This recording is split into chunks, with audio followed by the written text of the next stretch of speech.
Tusimame. Wiper! Wiper, wiper! Wiper, wiper! Thank you. Karibu sana, Your Excellency.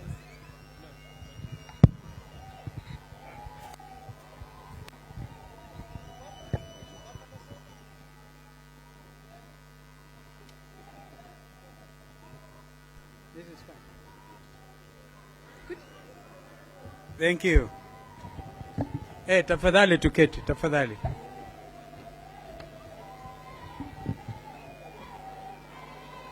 Thank you.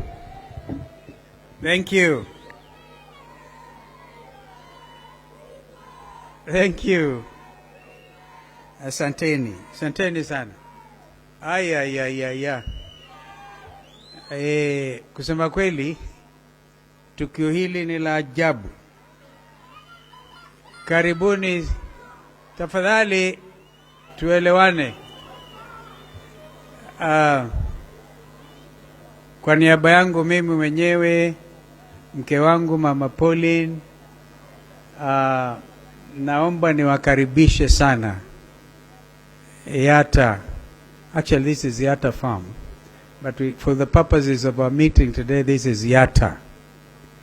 And the family holds this place in trust, I think, for the community. Yani hapa ni kwa community. Hapa si kwetu, ni kwa community. And this is why watu wa Kenya walishangaa walipovamia Northlands, wakaiba kondoo ya Mama Ngina na wakachoma a forest, which I'm quite sure for purposes of environmental challenge this time. I mean, it's really, you put a forest on fire, you are militating, actually acting against the best interests of humanity. Wengine wao walisikika wakisema the next stop was Yatta Farm. This is Yatta Farm. Hawakuja. Tushangilie Mwenyezi Mungu hakufika. I always like to say what Council Paul Mwangi, I don't know whether he's in the house, is the one who showed me the text. Akasema, they were spreading across the text kusema, don't dare go to Yatta Farm, kwa sababu ukienda kule, kwanza ujue utatoka. Alafu utakaa kwa miaka 10, ukilisha hizo kondoo na kufanya fencing. I said, ordinarily, people like to associate the community around this area with other challenges. But this is a farm ambayo inalindwa na Mwenyezi Mungu mwenyewe, malaika ya Mwenyezi Mungu. So on behalf of the family, I don't know the young men here, when I went into Parliament in 1985, I wasn't married. I was elected in April, actually on 10th of April 1985. And I had to get married that same year because I knew if I delayed, kungekuwa na shida. You wouldn't know mtu anakupenda kwa sababu wewe ni mbunge ama wewe uko na mambo mengine. So I married Pauline very quickly by December. So a young man and daughter wamezaliwa na familia ya somebody who is a practicing political leader. I don't know whether Kennedy and Kevin are here. Is Kevo there? Kevo? Just join me, Kevo. Just come over. Kevo, we thank God for what he has done for that young man. He was almost crushed by a 20-tire lorry. And we thank God he survived. Anybody who witnessed that accident will know it was a terrible, terrible accident. And if it wasn't, for example, for the quick response of Governor Avinya, maybe Kevo will not be with us. We thank you so much for what you did. Governor Avinya had to cancel the trip to Kinshasa to save this young man. And then Kennedy is here. He's a member for IALA. These are my clansmates. Their younger one, Klein, is not here today, but is, I'm sure, following these proceedings. And so also their sibling daughter, Moito Damari, out pursuing her studies in the UK. So on behalf of Pauline and all of us, tunawakaribisha. Thank you so much. Thank you. I don't know whether anybody want to say anything. Yeah, thank you so much. Munaona nimeanza kuwa kazee. Pana chezea mimi. Musinichezee. And so, this place, exactly where you are, is important for me to point out because a lot of people have said things about this place. This portion, which touches Thika Highway, was bought by this family from a lady called Janet Chirchir, a widow from Kericho who had been allocated 100 acres. And below kule kwingine, from a gentleman called David, from I think Major Langat, who is also a gentleman from Nakuru. And this is in Ukambani. I thank Charity Ngilo because when she was Minister for Lands, she clarified these matters. So all the family did was to make sure to take it to Kuta, mikana Ukamba ndukalikilwe mbewapo. Na nicho kitumi anakalame bano a David wakithimani masi au mema ketumetele. Nundu maisi the kava undo silie. Lakini mayaoka. Sorry for going local because allow me today just to spoil myself by being a little bit not obnoxious, absurd. Because that is what we are. We like to be very open. And so the story of why we are here is different. We met here on the 15th of January last year. And you want me to now allow me to just read this following one, kwa Kizungu. After that, I will invite my brother Raila, Haji azungumze like our practice is, and then the principals of Azimio will speak. Today I want to make a very special request that nobody leaves this place in a hurry. I can tell you, the collective effort I've seen in putting this effort together is amazing. I want to thank Governor Malombe, Governor Junior, Mutula Junior, the host Governor Wavinya. And I want to say my friend RK, immediate former MP for Wajir East. I know I saw him. Alipeana mbuzi wakubwa 5 all the way from Wajir. Mheshimiwa, our sister Agatha Solitei, the chair lady of elections board. I've never seen a more wonderful lady. Alitoa mbuzi huko Sultan Hamud zikachinjwa na mimi nikaongezea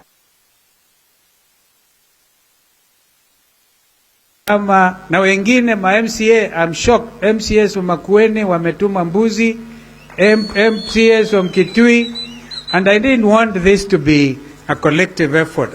In fact, quite honestly, tulikuwa tungangane. Kwa hivyo, the conclusion of that matter is please don't go in a hurry. Tutatafuta mbuzi Kioni, Nyandarua Nembali. Tutachinja zingine na zingine until really we feel that we have fraternized because we are celebrating the within the Azimio coalition. And I want to thank the clergy again, Apostle Musili, and wonderful. Let me actually again ask kwa heshima all the clergy who are here to stand again, because we want to really recognize in a very special way. Yaani hawa watu ni wengi, tuwapigie makofi. And I know there were prayers in Machakos yesterday. I thank Governor Wavinya for inviting them again. She attended out of courtesy. Alafu akasema kujeni pia Yata Farm kesho tuungane na nyinyi. Tuwapigie makofi because we are all doing this with a very clear conscience. There is no conflict of interest. Hakuna mabishano. You cannot compete when it comes to prayers. Thank you so much. There's no competition whatsoever. I know that Father Mutie in particular, I want to recognize Father Mutie. That gentleman is actually the chair, the national chairperson of all the religious community in Kenya. And I'm told that the only time the Catholics, the Muslims, the Hindus, the Presbyterians and all feel comfortable is when Father Mutie is actually on the chair. And I think if I'm not wrong, our brother comes from Mwala. That is true, isn't it? Mwala. Oh, where exact? Oh, Matungulu. Kwa mwana mole. I want to ask you, we'll be very unorthodox. Just come Wanekana, because then anybody who feels not recognized, I recognize Father Mutie, and I think all of us will know that even Ole Sapit will feel recognized. He may not be here at the Church of the Anglican Church in Kenya. He came the other day to talk to me and to pray with me, and I want to thank you. It reminds me of the country, my second country, where I went to do my postgraduate work, Cyprus.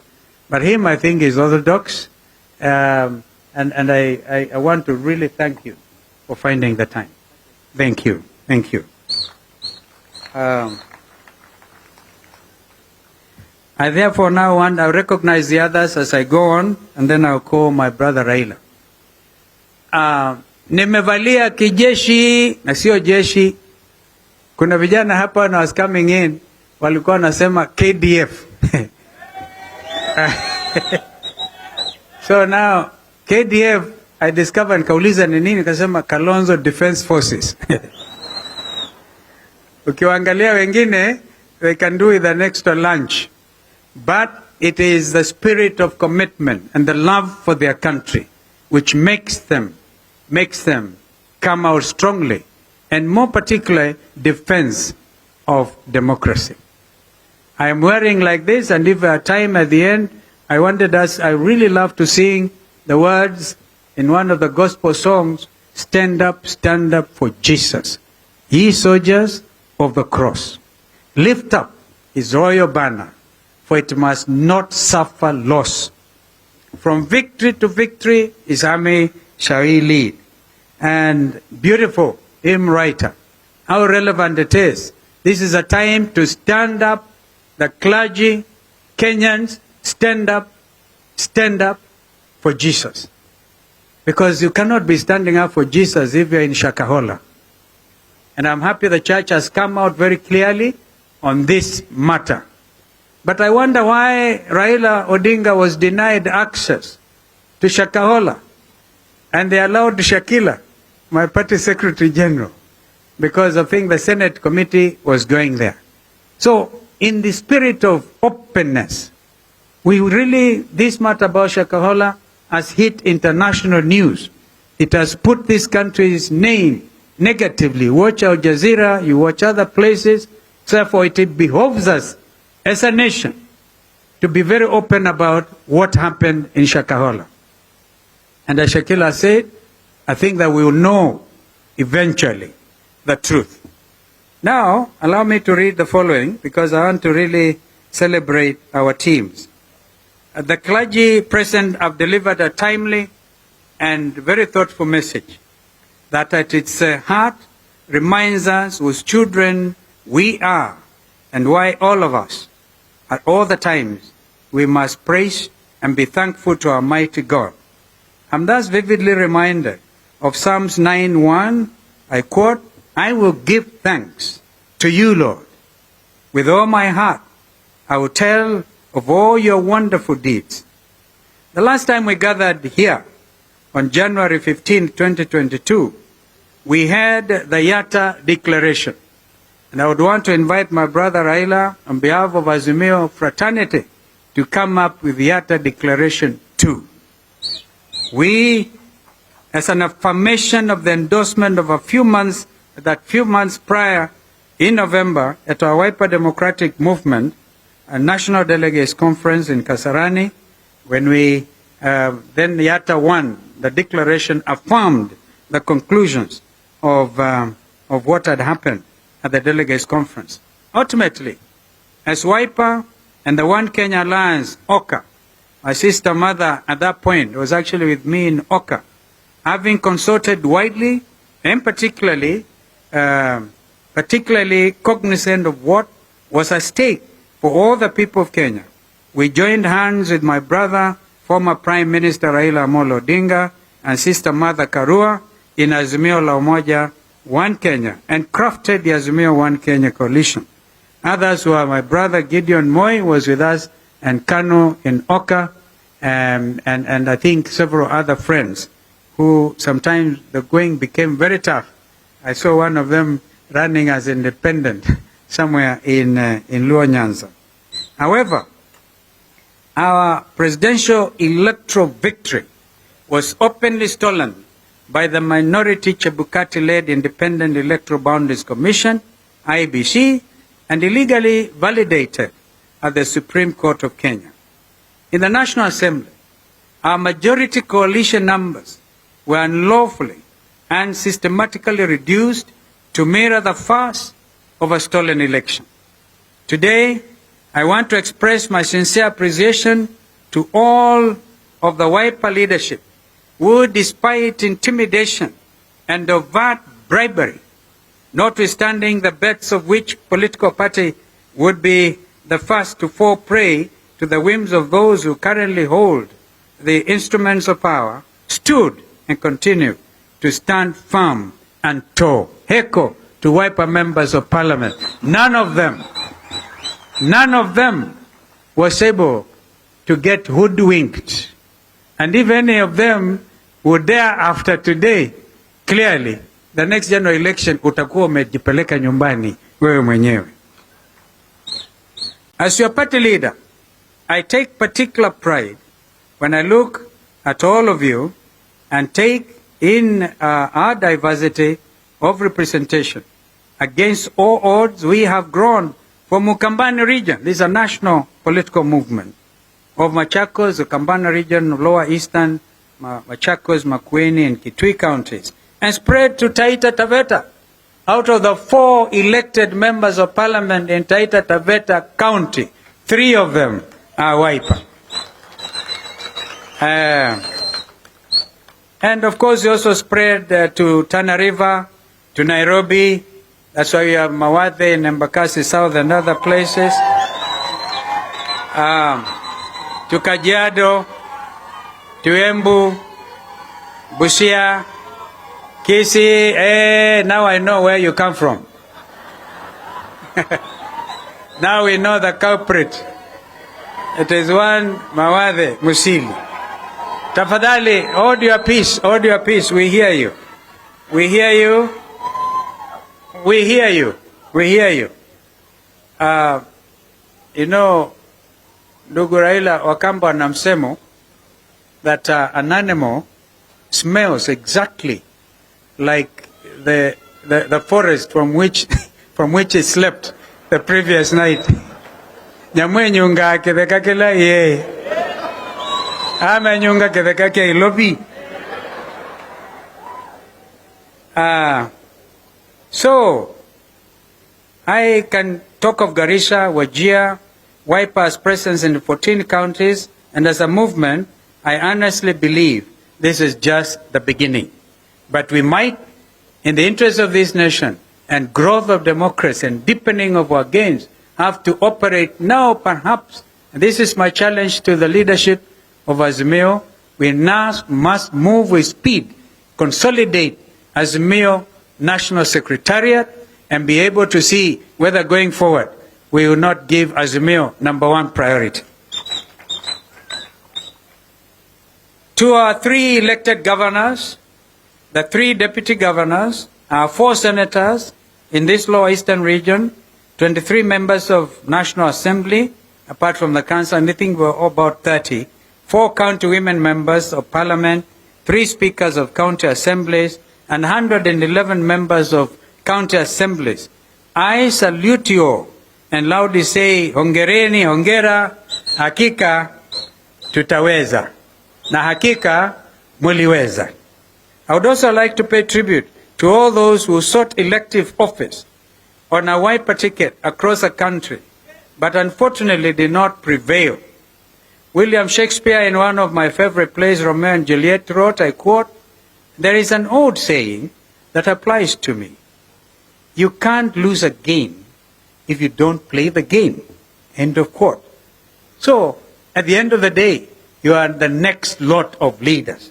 And to be honest with you, as Wiper, not to frighten our colleagues, our big brother ODM, if we move the way we did, we would even take over Kisii in Nyamira. I know we have MCAs from Nyamira. Did they come? Mheshimiwa Ndonya Aburi, oh, there she is, the Kisii County Women Representative on Wiper. But they worked very closely with the ODM governor of Kisii. The Bible, in the wonderful book of Ecclesiastes chapter 3 verse 1 tells us, there is an appointed time for everything, and the time for every affair under the sun. End of quote. This afternoon, here in Niata, may just be considered an appointed time, as we have invited our friends in Azimio One Kenya coalition here in a continuation of our town hall meetings. Ndugu Raila, this is actually a town hall meeting. Come to think of it. That's what we did, Sister Mother. We said a town hall meeting. But wow, what a town hall meeting. It's wonderful that you all could find time to come. Therefore, this continuation of these town hall meetings, and we call them sometimes the People's Baraza, to deliberate certain affairs afflicting all Kenyans under our sun. Despite the bipartisan talks between Azimio and Kenya Kwanza, there continues to be a sustained assault on democracy and an obvious attempt to take Kenyans back to the days of single-party dictatorship, as it then was, by consuming legitimate political parties. If this was not the case, we as Azimio la Umoja One Kenya will be the majority in the National Assembly. Our majority was stolen in broad daylight. Therefore, that's why we continue to fight for democracy. On Monday, we joined the rightful leadership of the Jubilee Party at their NDC at Gong Racecourse, because even were denied going to Bomas of Kenya. And we did this in solidarity, as well as to publicly express our revulsion at the blatant attempt to take over party by hypocrites. As the nation heard from Gong Racecourse, let them too today loudly and clearly hear our emphatic no, you will not take over Jubilee for the sake of democracy. Not now, ever. And here, there's no clergy and political class. Kenyans must stand up and defend democracy. That's why I'm wearing this fatigue. I'll continue wearing this until I'm sure that the provisions of Constitution 2010 on multi-party democracy remain respected.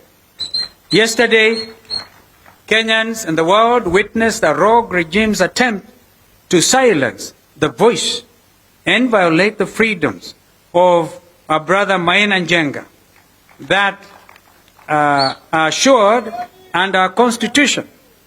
In spite of the tear gas lobbed at them, you heard the freedom song sung at the DCI headquarters on Kiambu Road.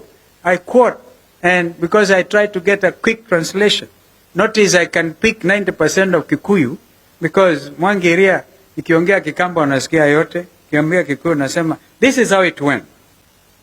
Mount Kenya belongs to the warriors. You will not confuse us anymore. Our brothers and sisters from the mountain are loudly and clearly stating enough is enough.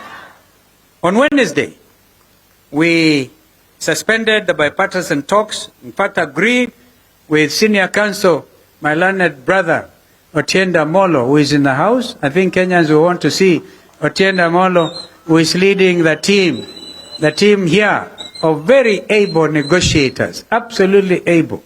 We gave them our team A, wakatupatia under 17. There's my brother Poshin, who is, as you heard, the leader of KUP and member all the way from West Pokot. And of course we have also some of the other members there, your own Senator Wambua Kiyo. Did I see Kitui Senator? Is right there. Himself a renowned journalist.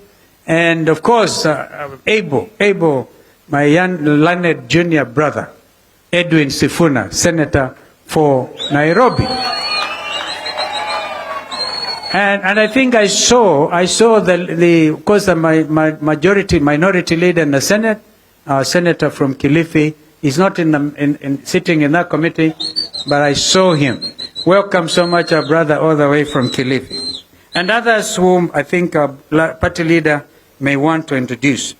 I wholesomely concur with our minority leader and member for Kadhiani, who also serves as National Organizing Secretary of the party, Honorable Robert Mbui's conclusions on the bill. And I quote, this is now, I'm sorry, I should go backwards a little bit. When we gave them our team A, they gave us team B, the other side has put forward an anti-people finance bill. Anti-people finance bill. And Sifuna, I think, was able to tell Kalwale the entire truth about this matter.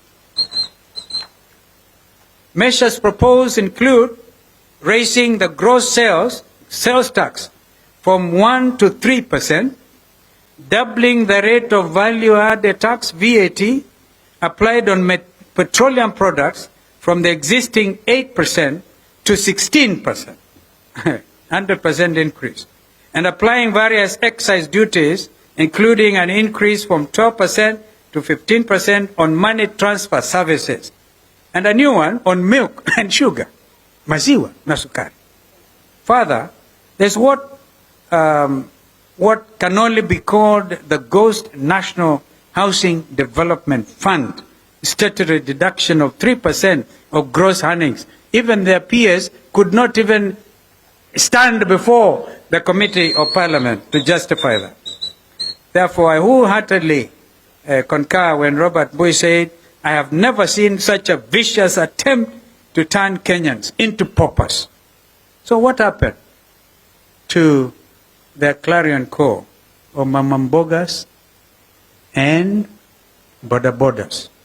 Indeed, the hustler nation. If you buy a copy of my book, you will then be able to know whether your party leader is a hustler or not. Because a time has come when we must call a spade a spade. If you know where Sekuru is, it can only take the grace of God for one like me to stand before you and talk to you today. Wow, so while in Azimio, and I want to conclude, Azimio One Kenya feel pain to remind Kenyans that we continually spoke of false prophets. Within quotes will come to you in sheep's clothing, but are inwardly ferocious wolves. Paraphrasing the Gospel of Matthew chapter 7 at verses 15. It is day by day becoming patently clear that Kenya Kwanza lied to this land. The finance bill is a clear affirmation of their falsehoods, and we ask all members of Parliament, regardless of their coalition affiliation, to stand with the people of Kenya and reject the bill in its totality, line by line. We will push for an open vote where one's name is called out and he or she openly affirms yes or no. Kenyans want to know whether you are with them or against them. Because this is a matter so basic. Either we are going to achieve Vision 2030 or we are going to completely ruin the future of this country through impossible taxation. We too ask unions and other organizations to remit rejection memoranda on the anti-Kenyan proposition. This is our appointed time to make a difference. And today here in Yatta, under the Yatta Ukambani Sun, we ask all Kenyans to join in the noble cause of political and economic liberation of our country. I thank you. May God bless Kenya. May God bless all our visitors.